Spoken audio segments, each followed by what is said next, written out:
What's up, everybody, and welcome into Fantasy Baseball today on Thursday, October 29th for our way too early starting pitcher preview part 2. That was a mouthful. I am Frank Stanfield, joined as always by Scott White, and we have a new World Series champion, the Los Angeles Dodgers, finally getting it done after making it 3 of the last 4 years. Scott, I know deep down you were rooting for the Dodgers, right? Because then you could say that your Braves lost to the champion. So it works out that way, right? No, that wasn't the reason. If I was rooting for the Dodgers, I didn't have a strong rooting interest. I tend to like the underdog, like most fans do. But I also tend to want when a team clearly deserves something, I kind of want it for them. And the Dodgers, this unit they put together had to get a World Series championship out of it. Like, it just would have been a Buffalo Bills level tragedy if they didn't. And so I'm glad they did. And, the pressure's off for anybody who considers themselves a baseball fan, much less a Dodgers fan. And now, if they make it back, they don't need to win again. Like, it's happened. So I just get that. I get that sense of closure, and that's a comforting thing to me. I really just wanted Clayton Kershaw to get a ring, man. So I'm super excited for him, and we probably just lost our Buffalo audience. So sorry about that, guys, for bringing up the Buffalo Bills. But of course, today on the show mentioned we have more starting pitchers. Try and get through Scott's top 40. Where does he have Joe Musgrove? You'll have to wait and see. A game of Guess Who and some Halloween talk. Scott, I saw a few tweets calling you out for not seeing Lost Boys, so it feels good to be on the other side of that. So I saw one tweet. Let's not. I think it was a few. Maybe it was an email. Maybe, I don't know. There was something else out there. But of course, this is our Thursday edition of the podcast, which means we have a special guest, and apparently he is really good at staying quiet for the first 2 minutes of the podcast. So I really do appreciate that. It is Nick Pollack. Make sure you follow him on Twitter at PitcherList. You can find his rankings and a whole bunch of other really cool resources at pitcherlist.com. And of course, you can listen to Nick on the PitcherList Fantasy Baseball Podcast. Nick, long time no see, man. What's going on, man? Did I miss anything? I want to make sure that I hit everything that you've got going on. What is happening? Now, you got it down, Pat. And yeah, Kershaw getting his ring. That was so important. I was so happy to see that. I mean, this is the best pitcher of our generation. Like, come on, he's got to have a ring. He just has to. I agree. I got sick of the Clayton Kershaw, Madison Bumgarner debates among the less intellectual wings of Twitter, baseball Twitter, and hopefully this quiets those a little, especially since it looks like Madison Bumgarner is in premature decline now. But maybe he'll turn it around, like Adam Wainwright kind of did. Maybe he will. He's not in my top 40, though. I can promise you that. Yeah, he might not be in your top 80, and I wouldn't blame you. Madison Bumgarner, not looking too good there. Of course, talking about the Dodgers winning the World Series in 6 games. It's their first title in 32 years.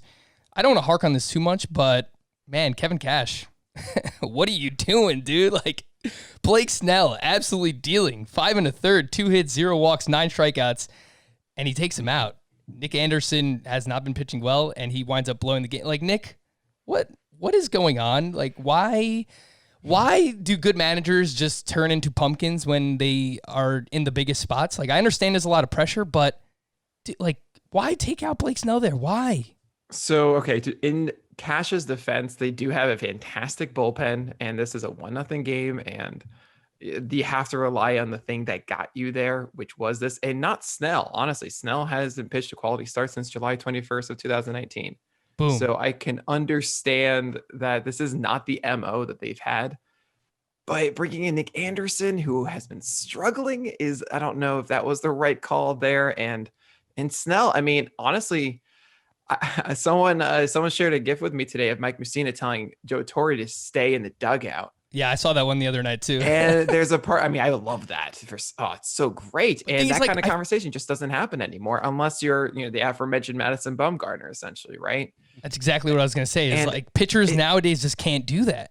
It just doesn't happen. And so it's painful to see it. And really, like, anyone watching that game knows how good Blake Snell was doing. He had a 40% CSW and only like 75 pitches essentially. So I really just wanted him to see him go the distance, really actually have that definitive performance. He pitched his best game of his career in the previous start and then was beating it in this one. And that was painful to watch. And I just feel bad for Snell because he knew he could have done it.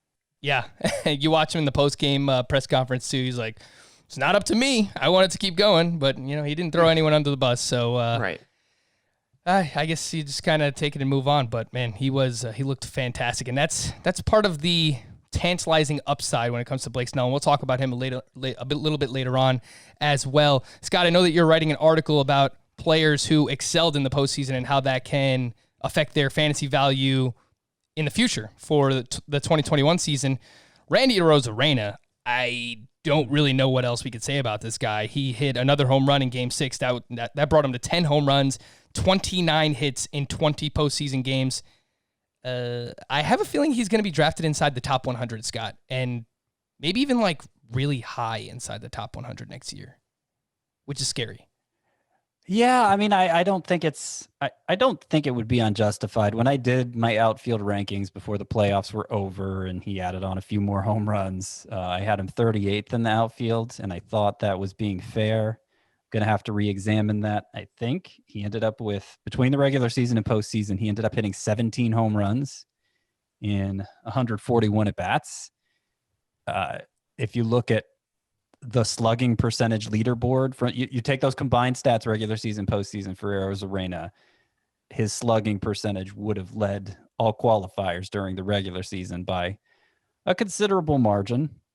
And, I can't recall a player who went on one of these playoff or late season tears and got as high as 17 home runs with it. Like, I don't know, something about just that number makes it hard to discount. He doesn't elevate particularly well, but he drives the ball to the opposite field well. And in the minors, he already showed he could hit for average. His strikeout rate actually got a lot better in the postseason.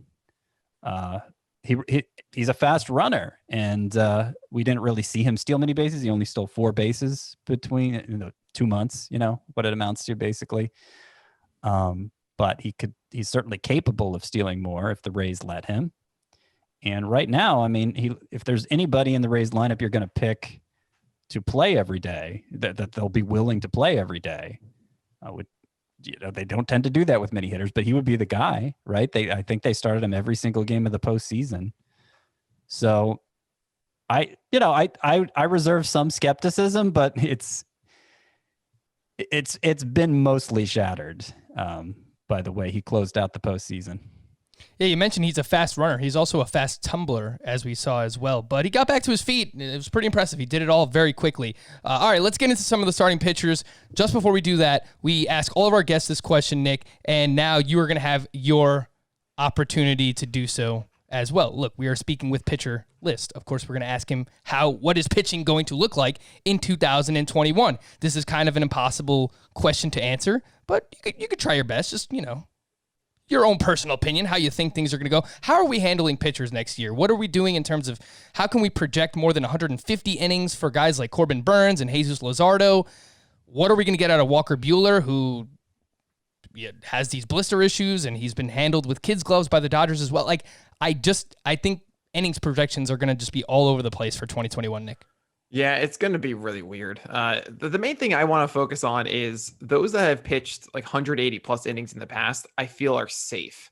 Kind of treat it like an injured season. I remember Strasbourg threw his 200 inning season after only throwing about 120 the year before because he got injured.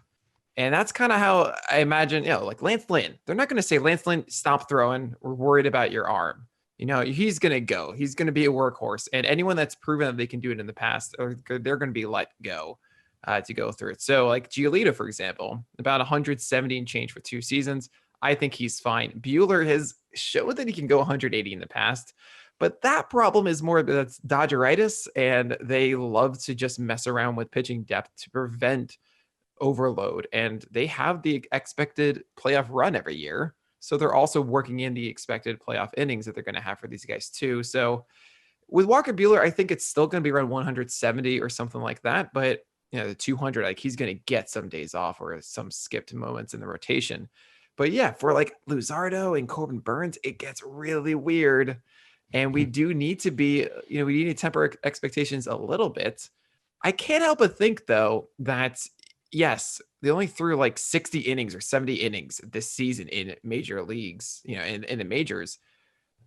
They weren't just doing nothing before then. They were actually pushing themselves a decent amount. Yeah, they're kind of on call and waiting for the signs, but it's not like the normal off season and I feel like there was, I don't know, let's say they threw like 70 innings or so. We still need to act like they threw more than that a little bit. There was more mileage on that arm, I think, than just what they pitched in the majors. But how much I don't know. It's not going to be the same as like throwing 150 the previous year. So I do expect, those younger arms to, pitch fewer innings than the more, the veterans of the league. Yeah, which is, pretty much what we expect every season in fantasy baseball. So that's not dissimilar. And, I've heard a lot about teams doing off-season throwing programs and, guys still kind of getting out and throwing and maybe some simulated games in the off-season. And guys are still, like, they need to get approval, but there are still, like, Dominican leagues going on and stuff. I read somewhere about, like, Julio Rodriguez going to play, like, back home in the Dominican Republic and stuff. So guys are still playing. So that's something to pay attention to as well. Let's dive into these ranks. We left off right around 20 in our first early starting pitcher preview. You can go back and listen to that on demand. But let's start here with this group is a lot of spooky names, Scott. Guys that you might be scared to draft in 2021. Yeah, it was pretty corny. I'm sorry. Dinelson Lamet. Dinelson Lamet at number 18, Tyler Glasnow at 19, Steven Strasburg at 20, and Mike Clevenger at 21. All of these pitchers have massive upside, and they have all shown that, but they all come with some level of injury risk. So, Scott, as of today, we're recording this on Wednesday, October 28th, 2020, who do you think is the safest of this group? Lamet, Glasnow, Strasburg, Clevenger. I think it's probably Strasburg. I think so too. Carpal tunnel surgery on his wrist, and we don't have a long history of pitchers coming back from that. But it doesn't sound like the sort of procedure that would have long-term ramifications. And obviously, he has a long track record of success. I agree with Nick that he's probably not somebody who's going to see his innings severely limited. And, I suspect Dinelson Lamet and Tyler Glasnow will, even though I rank them ahead of Strasburg. It's going to depend on where these guys actually end up going, how invested I'll be in them. But I suspect Strasburg's the one I'll be most invested in because people will just be scared away by the fact he basically had a lost season. And I think the track record counts for more. I don't really think anything he did. I think he made 2 starts, right? Yeah, he pitched 5 innings. And considering his wrist wasn't feeling right, it's meaningless what he actually did. So I look at the track record for Strasburg, and this time a year ago, or coming into this year, he was top 10. I think 20th is going to be a nice spot for him. And Strasburg's whole career is basically a yo-yo. You look at where he has finished at starting pitcher over the last 4 years, not included this year, obviously, because 5 innings, but he was the SP4 in Roto in 2019, SP42 in 2018, SP5 in 2017, SP19 in 2016. And you see that fluctuated in his ADP year after year. It's one year it's up, then he performs well, then the ADP goes down, and he's an early draft pick, and he's just all over the place. So if you're getting him at a discount, which early ADP has him at 83, that'll rectify itself. He's not going to go that late, obviously. But it seems like he is a name that you will get at a discount in 2021, and someone that I will be quite excited about. Nick, someone I know who you are quite excited about is Dinelson Lamet, and there are a lot of reasons to be excited about him. And I love that Scott has Dinelson Lamet and Tyler Glasnow back-to-back in the ranks, and I said this on our previous podcast. I think these guys are like mirror images of each other, where they only have 2 pitches and they throw like nearly 100 miles per hour, and they both have awesome breaking pitches. But of course, we have these massive injury concerns with Nelson Lamet. He had the biceps tightness towards the end of the season, and he had Tommy John surgery back in 2018. So tell me why you are still so excited about Nelson Lamet for next season. So just to be clear here, when it comes to like a lot of these guys, like Clevenger is around here too, and yeah, Strasbourg, we don't really know what the injury situation is. And before, while making these ranks, I kind of had the assumption that they would be cleared by February or so. And in Lamet's situation, he did go to doctors and he was cleared. They didn't suggest any sort of surgery or anything like that, which is excellent news for Lamet. The reason, though, between him and Glasnow, they're a little bit different. If you watch Tyler Glasnow pitch, anyone will tell you on a given offering, if he throws a curveball, it's like you're crossing your fingers if it's going to be a strike or not. He does not know what is going on with it, and neither does Lamet. But Lamet goes in the zone like all the time, and it's kind of crazy. I call Nelson Lamet Professor Chaos because he really just his strike zone plots are just scatter plots. It's just randomness. But it's not randomness in the dirt. It's randomness always around the plate. And that's kind of what separates the two of them for me, because the best pitch between the both of them is that slider. I mean, it's the number one pitch in baseball right now. Nelson Lamet's slider, it's just so far and away that good. And he threw it over 50% of the time this year. It's just kind of crazy to me how good Lamet was. 209 ERA. 0.86 whip, 14% swing strike rate on it too. And I mean, the slider is excellent. Then the fastball was the weird part. Like, okay, that's going to be the detrimental aspect of Lamet, but he increased its velocity another tick. I mean, he pushed this pitch to about 97 miles per hour last year. That's fantastic. Even at times pushed it to like 101. And to make a bad pitch just a little bit better, at least decent, and having this exceptional, I mean, the elite of elite pitches in the slider, that changes things a bit for me. With Glasnow, he's always going to be volatile. I mean, the man is too tall. He has such a long arm circle. The timing is just very difficult. And it's kind of why Lucas Giolito, when he changed, it was a shorter arm circle. He had to do that because it's just too hard to be consistent with such a lanky windup or stature. And I mean, yes, his extension is so good, but it's too much of this risk reward, I think. And that's why you see a 4+ ERA from Glasnow, even though if you watched him, you didn't feel it was any different than that 8-start stretch he had to start 2019. And I don't want to deal with that. And while I do think there is going to be some volatility, I mean, Nelson Lamet is not going to be this good. I still feel that with that slider, it's going to allow him to get through more starts comfortably than Glasnow. And just to put in perspective how absurd it is that Nelson Lamet used his slider 53% of the time, the next closest person in terms of slider usage for qualified starters was Clayton Kershaw at 40%. So Nelson Lamet threw his slider 13% more of the time than Kershaw did. A 97-mile-per-hour fastball and an 87-mile-per-hour slider for Nelson Lamet. So he's nasty, but we have to see what's going on in the offseason. He did visit Dr. James Andrews, and he has no ligament damage.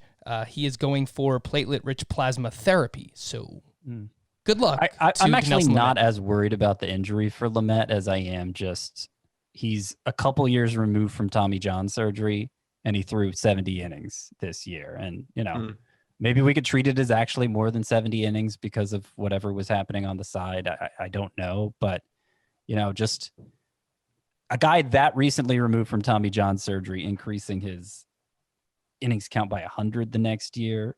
I mean, it would take 80 to get him to 150, which is you want more than 150 from a top 20 pitcher.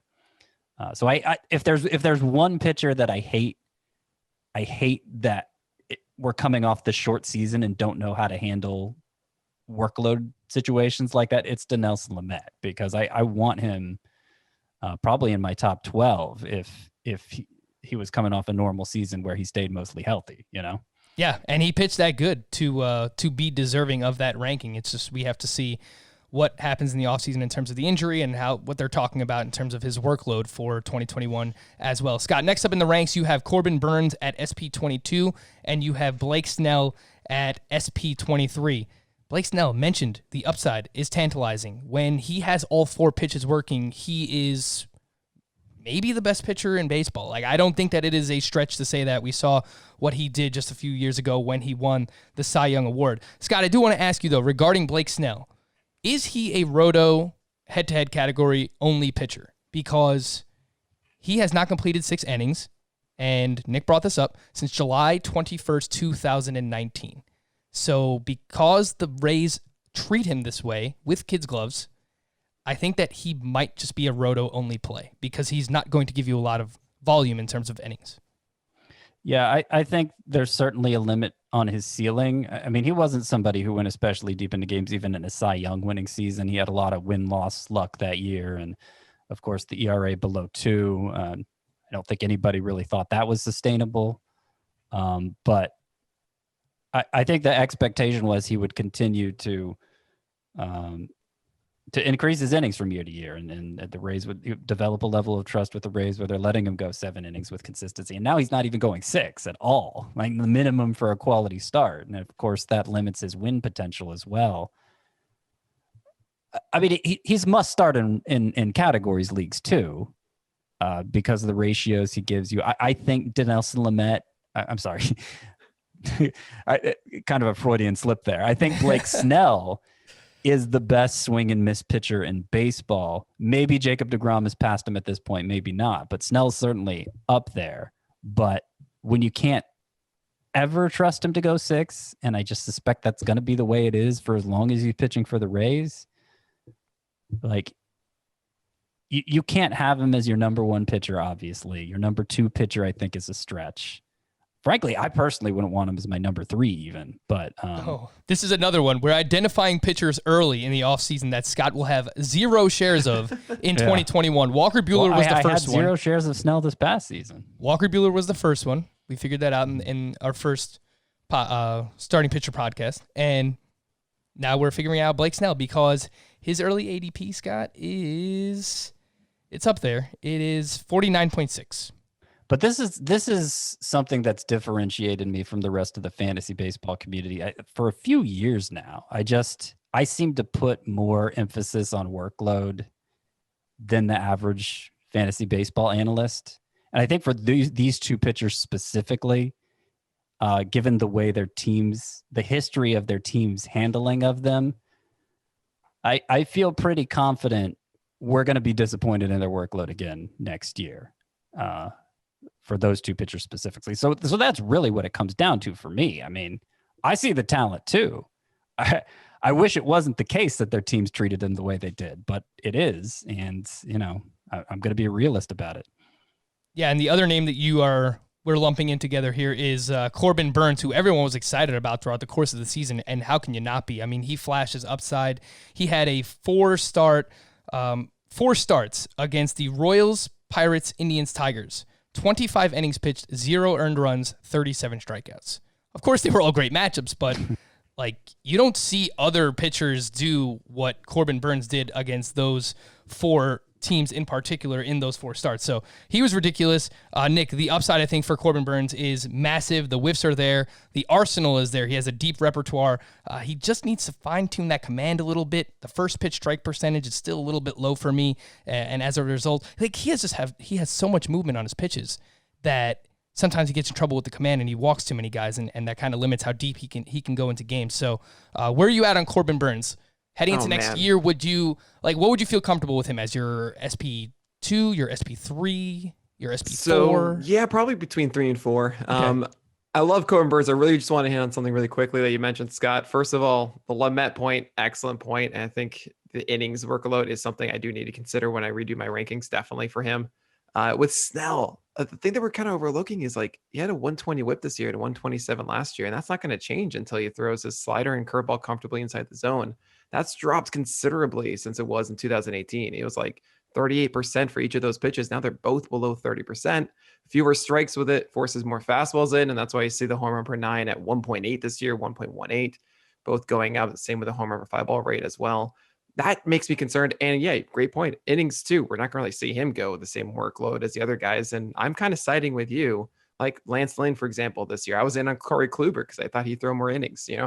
That I think that is definitely something I'm going to be putting a larger weight on for next year. So that when Corbin Burns, I'm probably going to be out on him too, but for that same reason. And Corbin Burns is okay. I love him because last year I was psyched. I was like, Brandon Woodruff, Corbin Burns. Who has the best pitch? Corbin Burns, best slider. Woodruff, get out of here. I don't care about you. I'm going in on Corbin Burns. And of course, he burned me completely.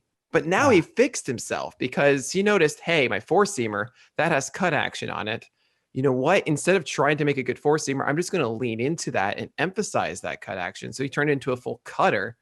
And that cutter was really good. I mean, 29% usage this year, 58% zone rate, and 15% swing strike rate. So he's getting a ton of whiffs and throwing it confidently in the zone.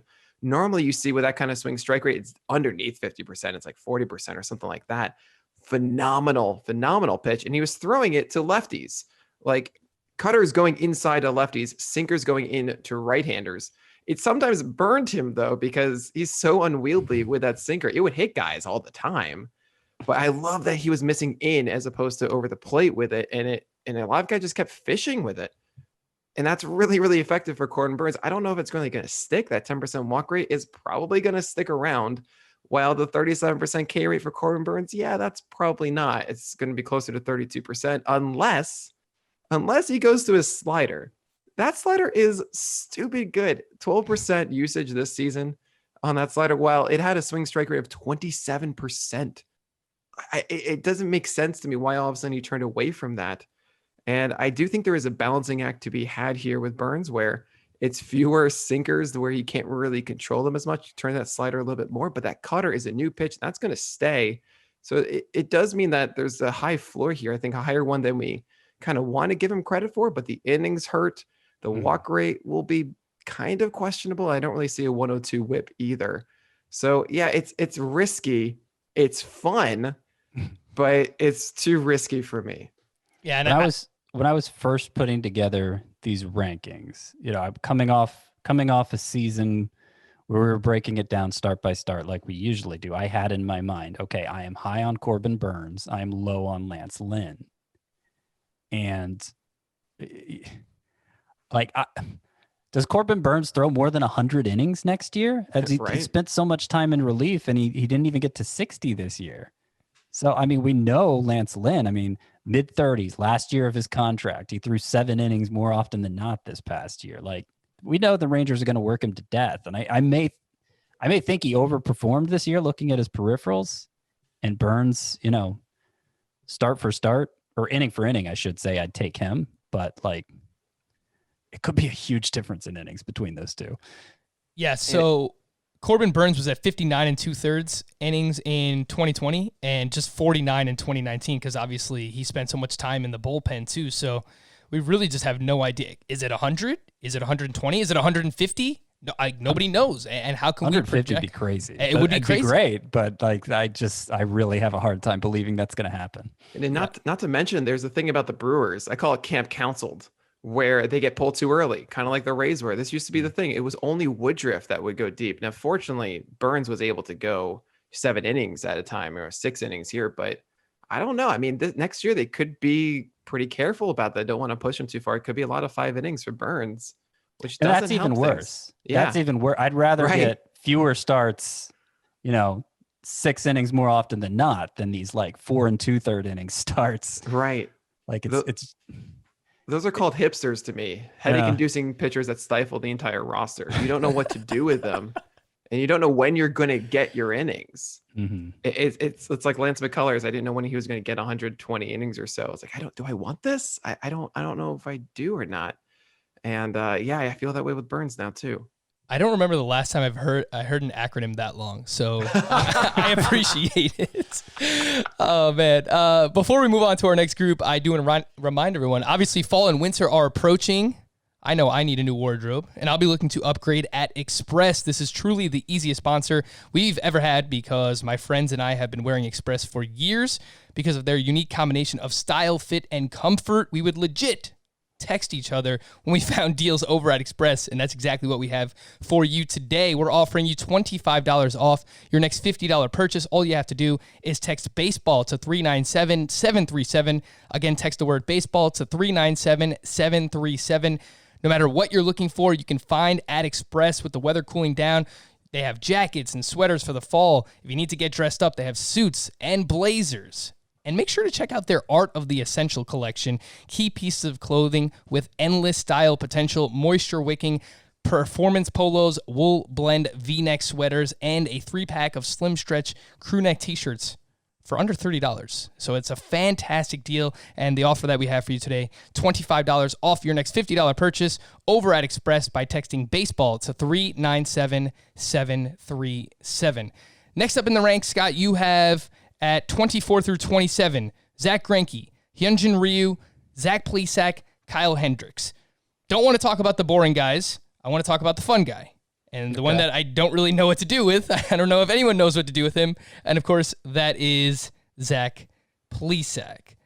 So, Scott, what do we do with Zach Plesac? How did we get here with Zach Plesac?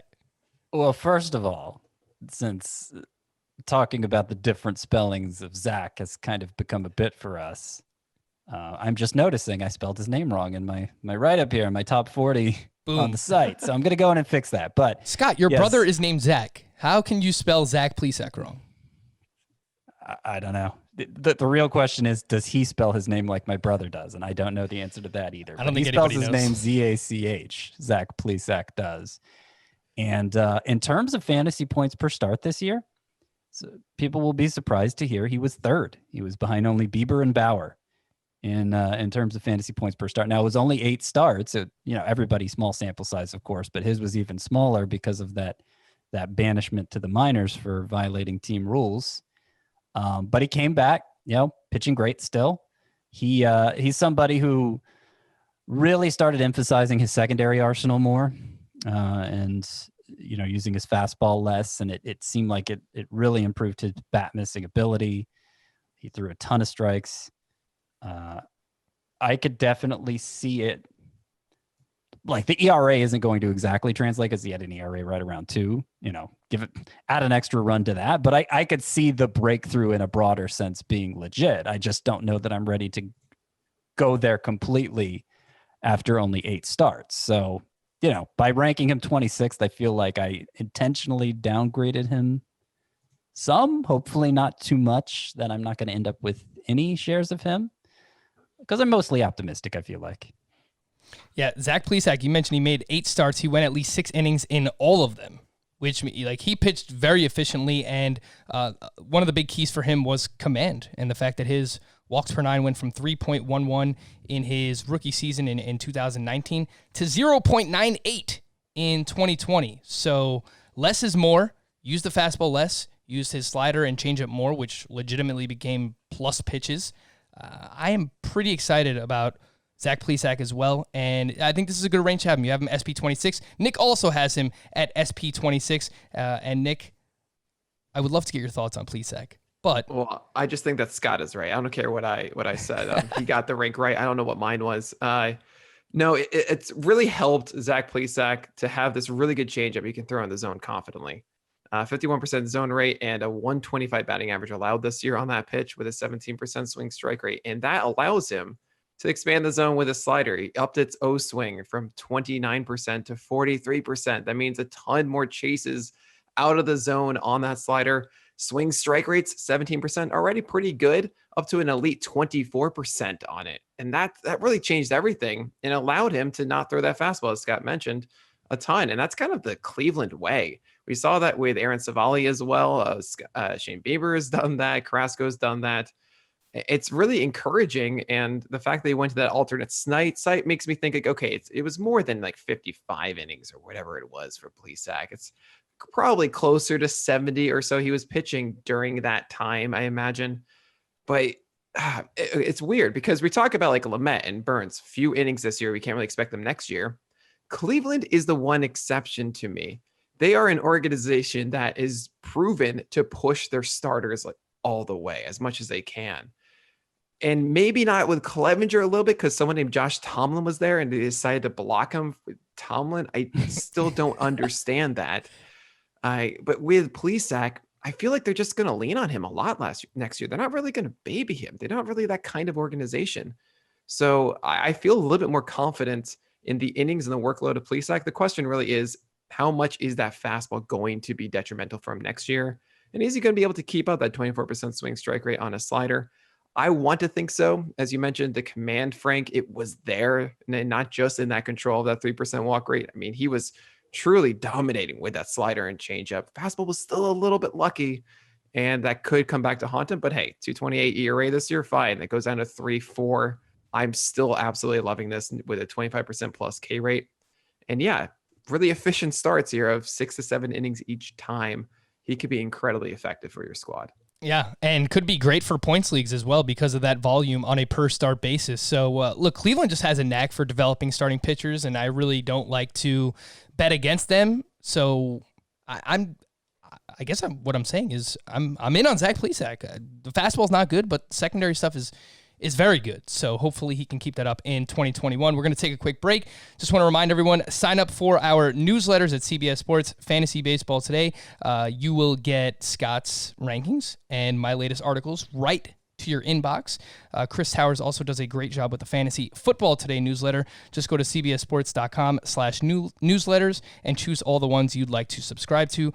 Also, we'll have a mailbag segment next week here on the podcast where we answer your questions from Apple Podcasts. If you enjoy the show, just drop a 5-star rating, and in the review, be sure to ask your question. If you've left a review in the past, you can actually update it with a new question. Thank you very much. We appreciate it. We'll take a quick break. When we come back, we'll get to as many more pitchers as we possibly can here on Fantasy Baseball Today.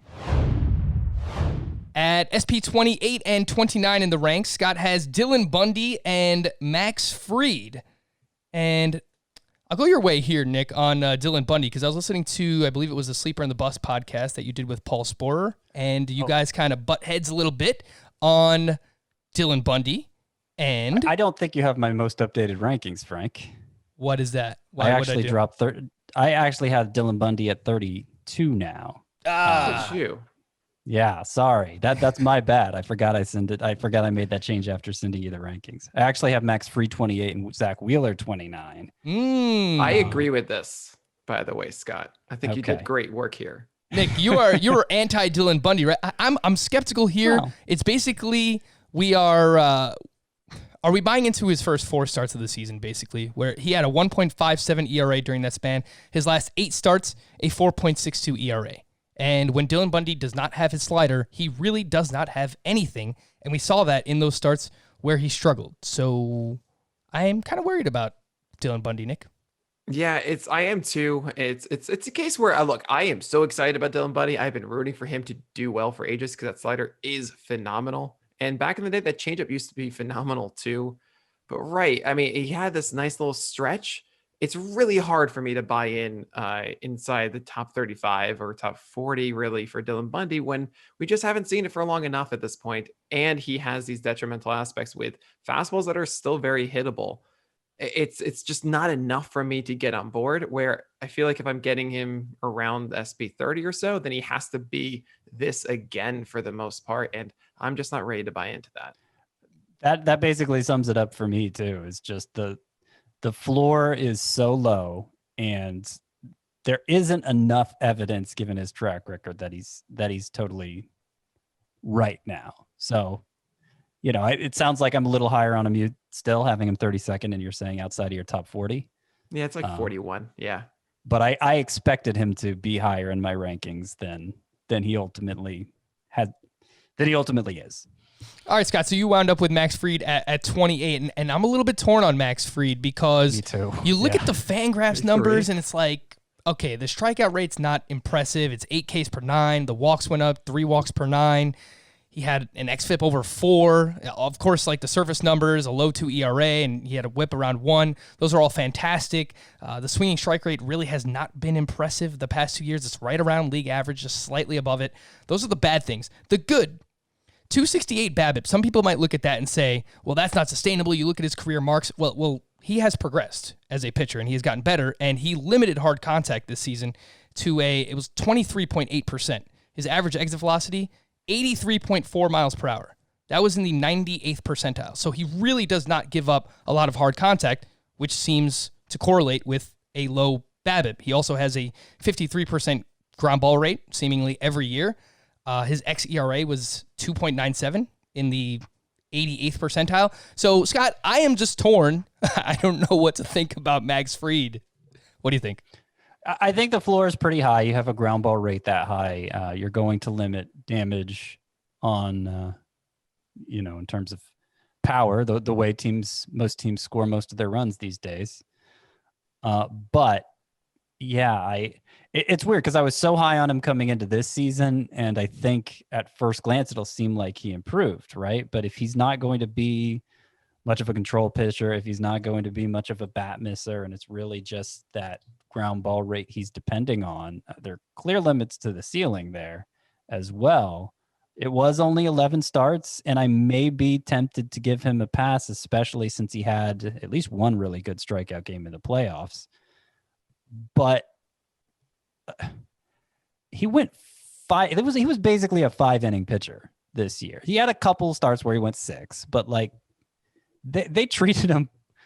They treated him kind of like Blake Snell, frankly, which I didn't notice as the season was playing out. But looking at the game log after the fact, it's like, wow, that's the most worrisome part of it all for me. So I feel like I'm giving him a lot of the benefit of the doubt by ranking him this high. I don't know if this is going to make Nick's head explode, but I'm actually tempted to rank Framber Valdez higher if I was just assessing them based on what happened in 2020. Please, Scott, Nick please. is freaking out. No, I mean, with Fried, I think the reason for the shorter starts this year is that he wasn't as efficient. His fastball didn't earn the same strikes that he used to. Same O swings, but zone rates dropped 9 points. That's significant. That's a lot. And his slider and curveball didn't really change. His curveball's, it's weird. It doesn't get swings out of the zone very often. Doesn't get a lot of whiffs. And we think that it's this big pitch. I remember when he first came up, and I remember even Sunday Night Baseball talking about, wow, that ton like fastball's up and curveball's down. Normally what I love. Yeah, he doesn't really do that consistently. His slider's really good. But it's still just like a 15% swing strike rate. It's not that elite. Like we just mentioned, 24% of Zach Plesac. So the whole package to me of Fried is very strange. He allowed his only 2 home runs of the year in his last start of the year. He had no home runs until that final start, which is, again, very strange. I just, the argument that he's a command guy and he's going to be this really good floor pitcher constantly. Well, normally you see that with a guy like Keuchel, who's able to put it around the edges and, get a lot of good O swing on changeups. Like Ryu does that really well. It's so strange because that's not really what he does. But then he's also not really getting a ton of strikeouts either. He's this weird mixed bag of things that he's never really, really good at one thing, but he's pretty decent at a number of things. So I think the floor there is kind of good, but he's constantly figuring it out. I'm just crossing my fingers that he's going to develop. And that could happen next year. This wasn't really enough of a sample for him to take the next step. And we could see that in 2021. Max Fried, jack of all trades, master of none. So just to reiterate the rankings, so we'll get this right. You have Max Fried at 28. You have Zach Wheeler at 29. And then 30 through 34, you have Sonny Gray, Framber Valdez, Dylan Bundy, Jose Barrios, and Chris Paddock. I'm setting it up. Here we go. The cage match. Look, Scott's got this grin on his face. He's ready to go. Scott, you have Framber Valdez at SP 31. Nick has him at SP 53. All right, the cage match. Here's what we're going to do. We're running out of time. Originally, I was going to give you guys a minute each. You now have 30 seconds. Oh, geez. 30 seconds each to defend either your love or disdain for Framber Valdez. And Scott, you are up first, starting now. Framber Valdez had the best ground ball rate of any pitcher this year by a pretty significant margin, and that's always been there for him. Even though he doesn't get a lot of whiffs, he gets strikeouts. That's always been there for him too. It's really just a question of whether the improvements in control hold up from one season to the next, and I don't know the answer to that, but he's such a standout with the ground balls, and for somebody who stands out like that in ground balls gets a good number of strikeouts, that like this whole package could go really right. Plus, Baker showed a willingness to let him throw 7 innings with, fair regularity, which is obviously very important to me. So I see a pretty high ceiling here if he can keep those walks down. Mercy! 43 seconds. You're banned from the competition. All right. Now, here to go against Framber Valdez is Nick Pollack, starting right now. Curveball is excellent. It's a pitch that can really steer an entire start. The problem is when it's gone, there is nothing else. That sinker is not a good pitch. He got really fortunate this season. And without a third option to turn to, well, we saw Framber actually not perform well this year when that curveball was gone. 2019, that curveball was in and out, and we saw a 5.86 ERA. Having a high ground ball rate is only good if you have a high swing strike rate. Only 10% for a 26% K rate does not match with me. I see a guy that, well, this could just be kind of mediocre Marcus Stroman all over again. I don't want to sign up for that, especially after just 71 innings this year. Mercy! All right, Nick wins because he only used 39 seconds. Yes. I will let We're both over, though. I will let the listeners and the viewers decide who made the better argument for Framber Valdez. Let us know either in the comments on YouTube, tweet at us. Let us know. But I think both sides are enticing, and he could be a potential polarizing pitcher to figure out here in the off season. SP 35 through 38. This is like the upside group for Scott. It's Ian Anderson, Sixto Sanchez, Jesus Luzardo, and Lance McCullers. Scott, very quickly, who is, I guess Ian Anderson's your favorite since he's ranked the highest, but is he the one that you're most likely to draft of this group? I'm most likely to draft whoever goes the latest, probably. But I do like Anderson a lot. I mean, his changeup is amazing. His curveball doesn't get a lot of whiffs, but he gets it's a good setup pitch for him. He just drops it in for strikes with surprising regularity. And I think clearly was the most impressive rookie pitcher this year, continued it into the playoffs. There are control issues there. That's something that could bring him down. And obviously an innings concern, as there would be for any pitcher entering his first full season, but especially going into this season.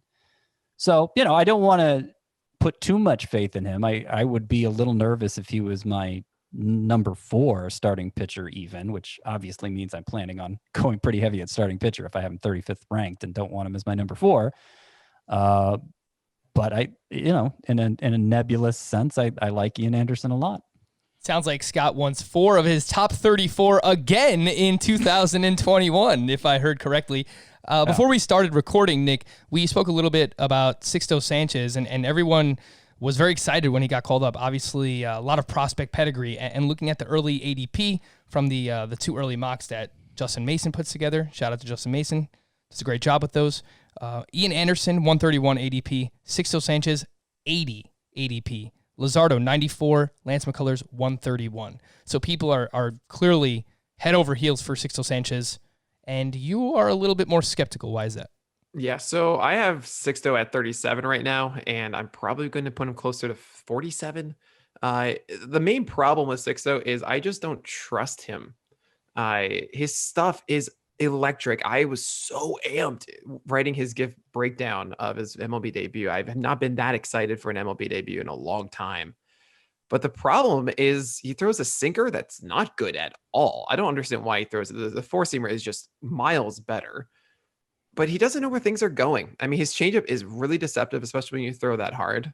But the slider, like the first 2 sliders that he threw were perfect. They were just dribble Cabrera down and in at the ankles, and he swung over both of them. They were mistakes. That's not where they were supposed to go. That wasn't the intent, but it should have been the intent, but it wasn't. And that's kind of the story of Sixto, is he has this amazing stuff, but I don't really trust that he's going to use it right. I don't think that he's going to be able to hit the edges and work a count the effective way. Like, okay, here's a fastball up. Here's a nice changeup away and another changeup. I just got you doubling up. Like, that's not going to be his story. So it's a 21% K rate this year. I mean, that includes a 10 strikeout game, but everything after that was 5, 6, 4, 2 strikeout totals. That is not what you expect from this GIF king. in Sixto Sanchez. And as much as I really want him to break out of his shell and develop, I can't buy into it for 2021.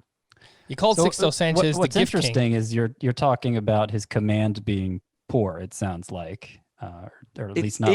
It's like he's around the zone, but it's not really doing what he wants it to do. Right, because the control in terms of strikes versus balls is excellent. And that's part of the reason why I'm high on him, is just his ability to limit walks. And he's going to be one of the best ground ball pitchers in baseball. I mean, I want there to be more strikeouts. I'm hopeful he can develop into more of a strikeout pitcher in time as he, learns what works for him and what doesn't. But I think I see a high floor here, just because he's going to limit damage so well, both in terms of free passes and home runs. Oh, is that it? I was just making sure. I didn't know. I see that. I completely understand the 58% ground ball rate. I think is fantastic.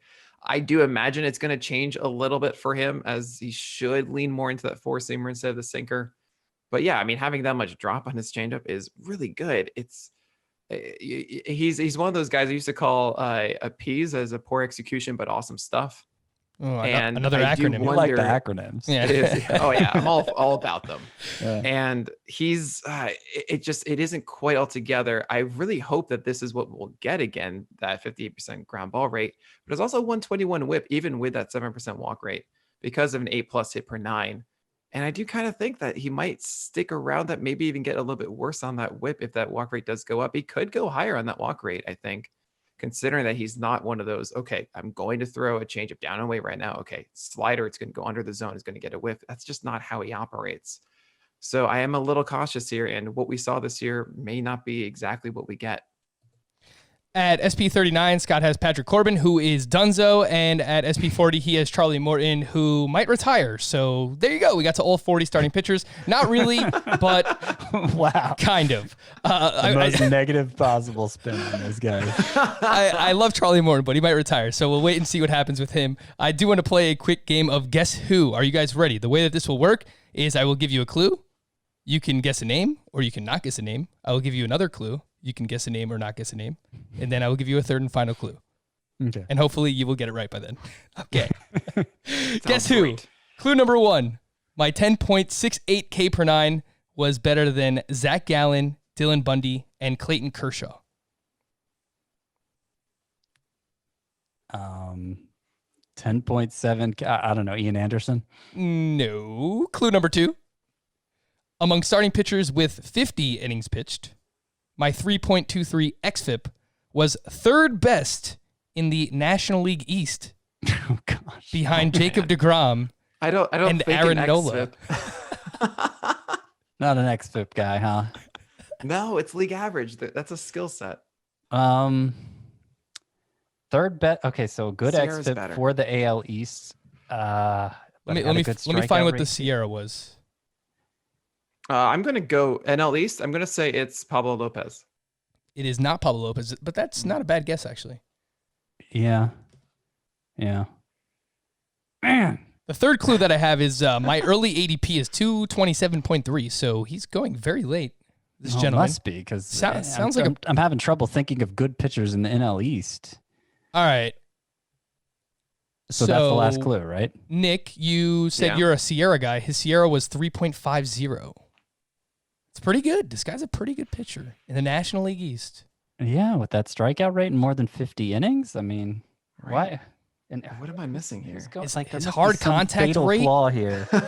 His hard contact rate was just 24.5%. Wow, what a guy! I'm like going through rotations right now. It's got to be a Marlin. Oh, I know who it is. Who is it, Scott? It's Zach Eflin. Yeah. Oh. Yeah, good call. So is Zach Eflin good or what? Because he's maddening. His numbers are pretty damn good. Really quickly on Zach, if it's all right. I mean, his curveball shows up every so often, and then he's a guy who throws like sinkers and sliders in the same spot.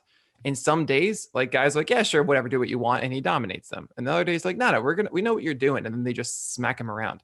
And it's so frustrating. He'll have a game of like 20 whiffs, and then the next one's like, 8, and that's it. I really don't want to deal with it. I think his sinker slider isn't enough. The days when his curveball shows up, and he talks about that a lot. He had a day with his curveball was amazing, and he was so dominant. But I think it's too much of a headache to deal with. If he leans into the curveball and slider more, I mean, we might actually have something with Zach Eflin. But he raised his curveball usage from 5% in 2019 to 13%, and it graded out very well according to Fangraph's pitch values. So, I mean, if we get that curveball usage up to, I don't know, 18, 20%, and take away the fastball a little bit, I think that's something that could help him. It's much harder to take those 10.7 K per nine seriously over, 2 months.